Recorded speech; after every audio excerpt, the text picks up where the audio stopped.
Hello, Butter Brigade. It's me, DJSoulbutter, and I'm back to do another musically related top 10.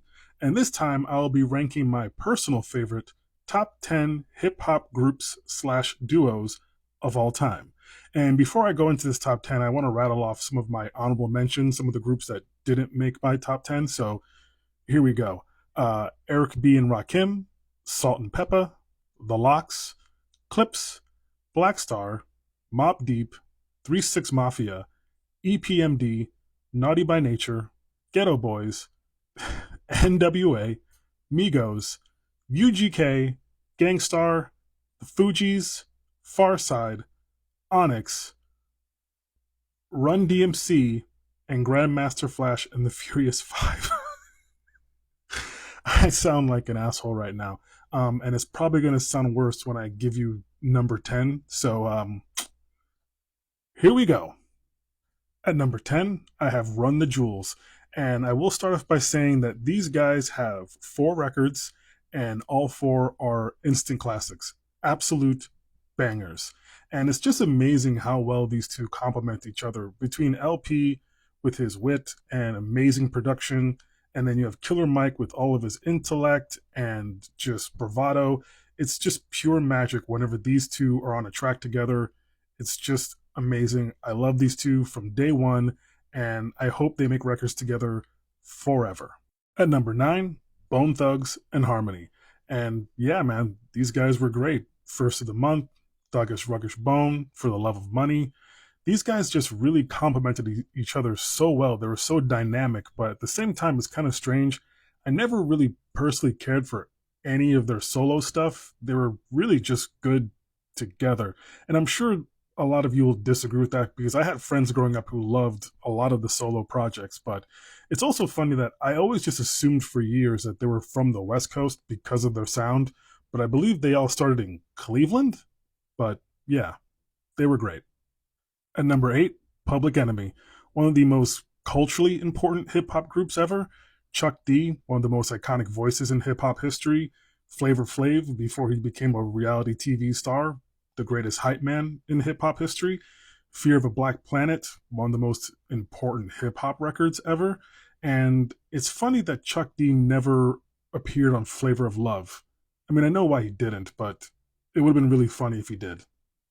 At number 7, we have The Roots, the band that, in my opinion, of all the artists that I mentioned before and all the artists who will be in this top 10, I feel like their catalog is definitely the most diverse and interesting and layered. And they just went to so many different places, and it was always interesting and really well executed. Phrenology is one of my top 25 favorite hip hop albums of all time. And also, I want to mention I hate Jimmy Fallon because he stole my idea. He doesn't know he did, but he did, because I swear to you, when I was younger, I always had these dreams of being a late night host, and my house band was going to be The Roots. So, fuck you, Jimmy Fallon. At number 6, I have Cypress Hill. And is it crazy to say that Be Real has one of the top 10 most recognizable voices in hip hop history? I don't know. But I do feel that Cypress Hill has put out consistently really good records throughout the years, even though their mainstream popularity has definitely waned quite a bit over time. And, we'll always have Black Sunday. That record was the shit. At number 5, I have De La Soul, one of the greatest old school boom bap collectives in the history of hip hop. They definitely perfected the craft.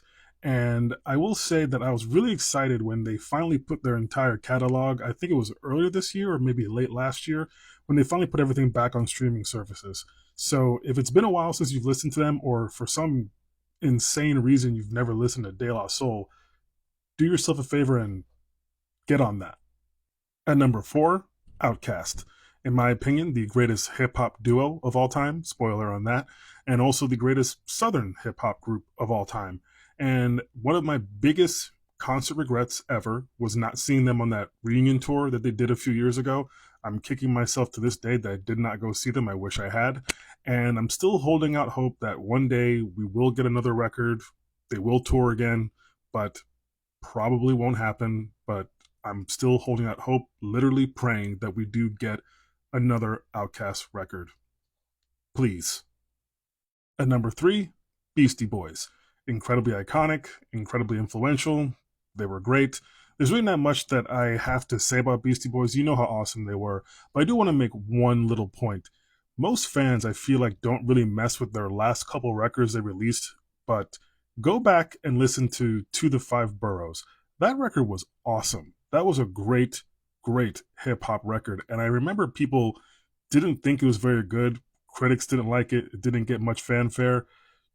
Give it another listen. It was awesome. And RIP MCA.